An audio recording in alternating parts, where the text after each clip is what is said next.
بسم اللہ الرحمن الرحیم۔ تعلیم دین کورس سال دوم، حدیث مبارکہ کا سبق ہے ریاض الصالحین، کتاب کھول لیں۔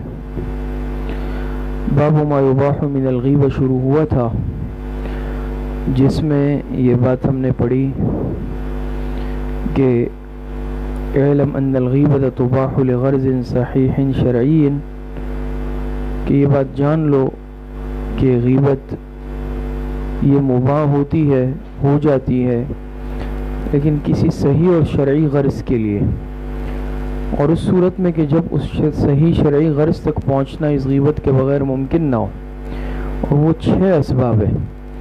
پھر گزشتہ سبق میں ہم نے ان 6 میں سے 3 اسباب پڑھ لیے تھے کہ وہ 3 اسباب کون سے ہیں، 3 مواقع کون سے ہیں جس میں غیبت کرنا یہ مباح ہو جاتا ہے۔ آج انشاءاللہ الرابع سے پڑھیں گے، یعنی چوتھے سبب کو۔ 3 اسباب جو ہم نے پڑھے تھے کہ جن کی وجہ سے غیبت مباح ہوتی ہے، جس میں سب سے پہلا مقام، پہلا سبب ہوتا التظلم، وہ آپ نے پڑھا۔ کسی پر ظلم کیا جا رہا ہو تو ظلم کے ازالے کے لیے مظلوم کو اجازت ہے کہ وہ ظالم کی شکایت کر لے، حاکم وقت سے، قاضی سے، یا کسی با اختیار با منصب شخص سے۔ یہ ظلم میں نہیں، یہ غیبت میں نہیں آئے گا۔ دوسرا موقع تھا الاستعانۃ علی تغییر المنکر، اس صورت میں کہ جب انسان کسی برائی کو مٹانے کے لیے کسی سے مدد طلب کرے، مدد مانگے، اور مقصد کیا ہو کہ یہ برائی کرنے والا صحیح راستے پر آ جائے، تو اس برائی کو مٹانے کے لیے، برائی کے ازالے کے لیے، خاتمے کے لیے شکایت لگانا جائز ہے۔ ورنہ ظاہری بات ہے، اب کوئی جرم کر رہا ہے، اس نے دیکھ لیا، تو یہ نہیں ہے کہ اس پہ پردہ ڈالے گا ورنہ یہ غیبت ہوگی۔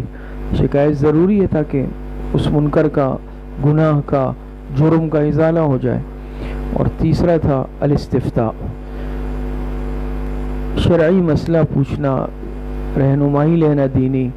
کسی مفتی عالم سے اگر کوئی مسئلہ پوچھ لے، کسی کی شکایت ہو، شوہر بیوی سے متعلق، بیوی شوہر سے متعلق، اولاد سے متعلق، یا کسی سے متعلق بھی کوئی ایسا معاملہ ہو، تو شرعی رہنمائی بھی حاصل کی جا سکتی ہے، مسئلہ پوچھا جا سکتا ہے، فتویٰ لیا جا سکتا ہے، اور یہ بھی غیبت میں نہیں آئے گا۔ اب آج کے سبق کی طرف آئیں۔ الرابع، یہاں سے الرابع تحذیر المسلمین من الشر ونصیحتهم وذلك من وجوہ۔ چوتھے سبب میں پھر کچھ وجوہات اس کے ذیل میں بھی ہے، لہٰذا اس کو سمجھنا ہوگا۔ دیکھیں، چوتھا سبب تحذیر المسلمین من الشر، مسلمانوں کو کسی کے شر سے بچانا اور ان کی خیر خواہی کرنا، مسلمانوں کو کسی کے شر سے بچانا اور ان کی خیر خواہی کرنا۔ وذالک من وجوہ، اور یہ خیر خواہی کئی طرح سے ہو سکتی ہے، کئی طرح سے ہو سکتی ہے۔ اب کئی طرح سے، اس میں بھی تقریباً 4 وجوہات انہوں نے لکھے ہیں کہ 4 طرح سے یہ خیر خواہی ہو سکتی ہے۔ منہا جرح المجروحین من الرواة والشہود، خیر خواہی کی ایک صورت یہ ہے کہ جرح کرنا راویوں میں سے مجروحین پر۔ اب شاید آپ کو پوری طور پہ سمجھنا ہے، بس جس قدر سمجھ ہے اس قدر سمجھ لیں، ایک علمی بحث ہے کہ ہمارا جو حدیث مبارکہ کا میدان ہے، اسی طرح اصول حدیث ہے۔ اصول حدیث میں عام طور پر راویوں سے بحث ہوتی ہے، چھان پٹک ہوتی ہے، راویوں کی پرکھ ہوتی ہے، ان کے احوال دیکھے جاتے ہیں اور ان کے قوت و ضعف کو دیکھا جاتا ہے۔ تو یہ جو ہوتی ہے جرح و تعدیل کہلاتی ہے، کسی راوی پر جرح کی جاتی ہے، کسی کی تعدیل کی جاتی ہے، تو اس میں کوئی اس طرح کی بات نہیں ہے کہ ہم تک جو احادیث مبارکہ پہنچی ہے، یہ سلسلہ صحابہ اکرام، تابعین، تبع تابعین سے ہوتے ہوتے پہنچا ہے۔ اب اس حدیث کی جو سند ہوتی ہے، اس سند کے ہر راوی کو محدثین نے پرکھا ہے، ان راویوں کو دیکھا ہے، یہاں تک کہ ان کے گھریلو حالات کو بھی دیکھا ہے، نجی حالات کو بھی پرکھا ہے، پھر ان کے صدق و کذب، قوت و ضعف کا فیصلہ کیا ہے. باقاعدہ اس پر کتابیں ہیں، مستقل الجرح والتعدیل ہے، اور کتاب الضعفاء ہے، اور بہت ساری کتابیں ہیں، الاحادیث الموضوعہ ہے، موضوعات کبریٰ، بہت ساری کتابیں. اگر ان راویوں پر جرح نہ ہو، ان کے عیوب بیان نہ ہو، یا ان کی کمزوری بیان نہ ہو، تو وہ تو حدیث کا سلسلہ بیچ میں مشکوک ہو جائے گا. اگر ایک راوی بھی بیچ میں مشکوک ہوا، کمزور ہوا، پوری سند کا سلسلہ کمزور ہو جائے گا.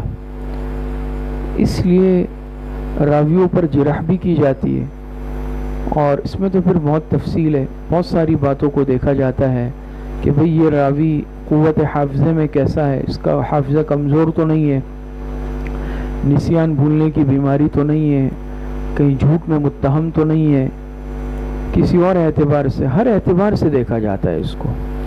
تب جا کر چاند پٹک کے بعد اس راوی کے ثقہ ہونے کا فیصلہ کیا جاتا ہے یا غیر ثقہ ہونے کا.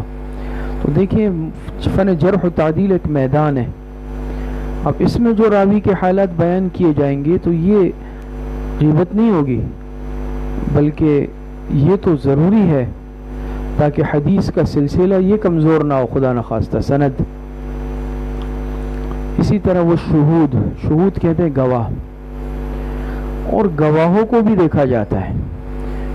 وَذَلِكَ جَائِزٌ بِإِجْمَاعِ الْمُسْلِمِينَ بَلْ وَاجِبٌ لِلْحَاجَةِ. فرماتے ہیں منہا جرح المجروحین، ان میں سے ہے جرح کرنا مجروحین راویوں پر، وہ شہود اور گواہوں پر. ابھی اس کی بیان کرتا ہوں تفصیل. وَذَلِكَ جَائِزٌ، اور یہ باتیں جائز ہیں، بِإِجْمَاعِ الْمُسْلِمِينَ، پوری امت مسلمہ کے اجماع سے، بالاتفاق جائز ہے. بل واجب للحاجت، جائز کیا بلکہ واجب ہے ضرورت کے وقت. تو میں نے کچھ بات راویوں سے متعلق تو کر لی، امید ہے سمجھ میں آ گئی ہوگی. اسی طرح گواہ، عدالت میں بعض مرتبہ دیکھیں گواہوں کی ضرورت بھی پیش آتی ہے. مسئلہ عدالت گیا، اب عدالت میں دونوں افراد گئے، قاضی نے کہا بھئی گواہ پیش کرو، جج نے کہا گواہ پیش کرو. اب گواہ یہ لائے گا، اب گواہ کیسے ہیں بھئی، گواہ سچے ہیں جھوٹے ہیں؟ صرف گواہوں کے ظاہر کو دیکھ کر تو فیصلہ نہیں ہو سکتا. ہو سکتا ہے جو ظالم ہے وہ جھوٹے گواہ لے آئے، جب وہ اور ظلم کر سکتا ہے تو جھوٹے گواہ نہیں لے سکتا. پیسوں پہ گواہ ملتے ہیں. گواہوں کی ظاہری شکل و صورت بھی جو ہے شرعی ہے، دینی ہے، تو صرف اس بنیاد پر تھوڑی فیصلہ ہوگا، بلکہ گواہوں کی حالت کو پرکھا جائے گا، اور اس کے لیے قاضی جج باقاعدہ خفیہ تحقیقات کرائے گا کہ بھئی اپنے افراد بھیجے گا خفیہ طور پر، خفیہ تحقیق ہوں گے. اب جاؤ ان گواہوں کے محلے میں جاؤ، علاقے میں جاؤ، جہاں یہ کام کرتے ہیں وہاں جاؤ، جس مسجد میں آتے ہیں وہاں جاؤ، اور لوگوں سے معلومات کرو. یہ مستقل جھوٹے تو نہیں ہیں، یہ کذاب تو نہیں ہے، جھوٹی گواہیاں دینا ان کا دھندا تو نہیں ہے، یہ کسی اور فسق و فجور کے کاموں میں ملوث تو نہیں ہے، یا یہ عادل ہے. تو بہرحال ان راویوں کی تحقیق کرنا، چونکہ ظاہری بات ہے اب ایک فیصلہ کرنا ہوتا ہے قاضی نے، جج نے، اور اس کا فیصلہ یہ موقوف ہوتا ہے ان گواہوں کی گواہی پر. اب اگر خدا نخواستہ جھوٹے گواہ تھے، جھوٹے گواہوں نے جھوٹی گواہی دی، اور اس پر فیصلہ، چونکہ قاضی ظاہر کو دیکھ کر فیصلہ کرے گا، دل کا حال تو اللہ پاک جانتا ہے، تو کیا ہوگا، ظاہراً تو یہ فیصلہ نافذ ہو بھی جائے گا، اور لیکن کیا ہو جائے گا کہ مظلوم کے ساتھ مزید ظلم ہو جائے گا، اور ظالم کی اعانت ہو جائے گی. لہٰذا اسی طرح گواہوں کی جانچ پڑتال پرکھ کرنا، اور ان کے حالات کو خفیہ معلوم کرنا، ڈھونڈنا، بیان کرنا، یہ قطعی طور پر غیبت میں نہیں آئے گا، بلکہ یہ بھی واجب ہو جاتا ہے ضرورت کے تحت. اسی طریقے سے وَمِنْهَا الْمُشَاوَرَةُ فِي مُصَاهَرَةِ إِنسَانٍ أَوْ مُشَارِكَتِهِ أَوْ إِيدَاعِهِ أَوْ مُعَامَلَتِهِ أَوْ غَيْرِ ذَلِكَ أَوْ مُجَاوَرَتِهِ وَيَجِبُ عَلَى المشاور أَلَّا يُخْفِيَ حَالَهُ بَلْ يَذْكُرُ الْمَسَاوِئَ الَّتِي فِي بِنِيَّةِ النَّصِيحَةِ. اچھا دوسرا مقام یہ چوتھا سبب چل رہا ہے، اس کے تحت دوسرا مقام کہ انسان مسلمانوں کو کسی کے شر سے بچائے، خیر خواہی کرے، تو اوپر تو آ گئی آپ کے سامنے. دوسرا ہے انسان کسی سے مشورہ کرے فی مساہرت انسان، مشورہ مختلف معاملات میں ہو سکتا ہے. مساہرت انسان، بھئی کہیں رشتہ کرنا ہے، شادی بیاہ کا معاملہ ہے، منگنی کا ارادہ ہے.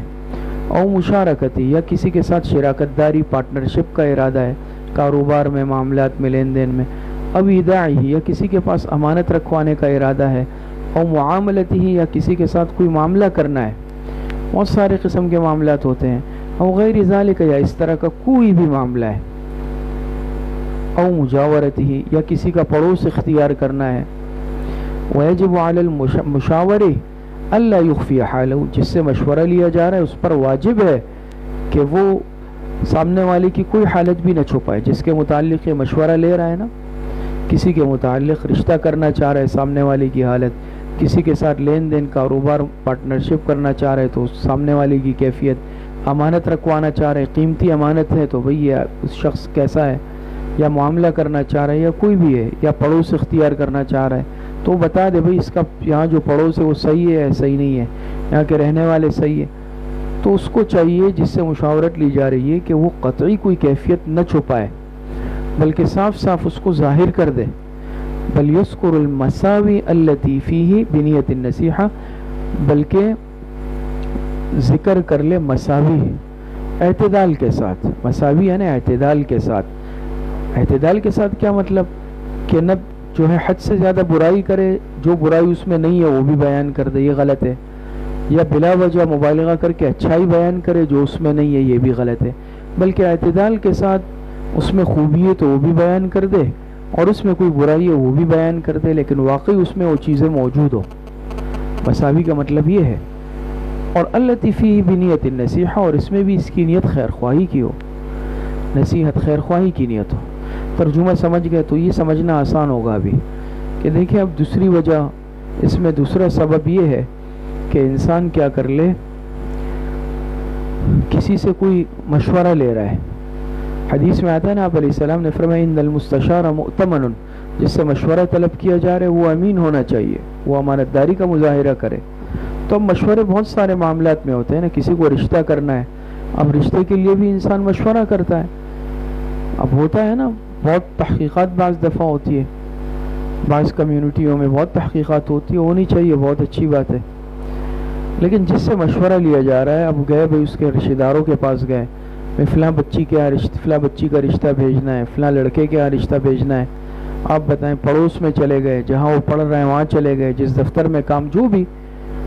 اب میرے پاس ہے، مجھے معلوم ہے کہ لڑکے میں یہ عیب ہے، یا کسی کو معلوم ہے لڑکی میں یہ عیب ہے، لیکن اس نے چھپا لیا.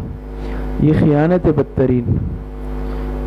اور واقعی میں اگر وہ عیب ہے تو چاہیے کہ بیان کر دے کہ بھئی آپ کر رہے ہیں لیکن بھئی لڑکے میں یہ ڈیفٹ ہے، یہ خرابی ہے، یہ معاملہ اس میں ہے، محتاط رہیں، لیکن اخلاص سے، اچھی نیت سے ہو، خیر خواہی سے ہو. یا لڑکی میں کوئی معاملہ ہے، بیماری ہے، عیب ہے، مسئلہ ہے، جو بھی ہے وہ بھی بتا دیں بھئی یہ معاملہ ہے، آپ لوگ کر رہے ہیں رشتہ لیکن یہ معاملہ ہے. اس کو چھپانا یہ قطعی غیبت نہیں ہے، بلکہ یہ بتانا بھی یہ ضروری ہے. لیکن اس میں بھی اعتدال لے کے فرمایا نا، بل یذکر المساوی، یعنی یہ بات بتائیں اعتدال سے کہ جو عیب ہے وہ بھی ہے، جو خوبی ہے وہ بھی ہے. بلا وجہ کا عیب بھی نہ ہو اپنی طرف سے، بلا وجہ کی خوبیاں بھی نہ ہو. ہوتا ہے نا آج کل تو. بہرحال تو نیت صحیح رکھے انسان، اور صحیح نیت کے ساتھ کیا کرے، وہ بات ٹھیک ٹھیک اور صحیح صحیح بتا دی جائے کہ بھئی یہ معاملہ ہے اور یہ معاملہ ہے. نہ تو بلا وجہ بڑا چڑھا کے مبالغہ کیا جائے، اور نہ جو ہے بالکل اخفاء اختیار کر کے خاموشی اختیار کی جائے کہ چلے ان کو گڑھے میں گرنے دو. یہ غلط ہے، قیامت کے دن باس پرس ہوگی. تو بہرحال جس سے مشورہ کیا جائے اس کی ذمہ داری ہے کہ وہ بھرپور اخلاص کے ساتھ جو عیب ہے، جو بھی معاملہ ہے وہ بتا دے، اور یہ قطعی طور پر غیبت میں نہیں آئے گا. اللہ پاک سے یہ عمل کی توفیق نصیب فرمائے. آگے انشاءاللہ اگلے سبق میں پڑھیں گے، چونکہ وقت کم ہے. ابھی انشاءاللہ سال دوم کا تفسیر کا سبق مفتی خالد صاحب پڑھائیں گے. السلام علیکم.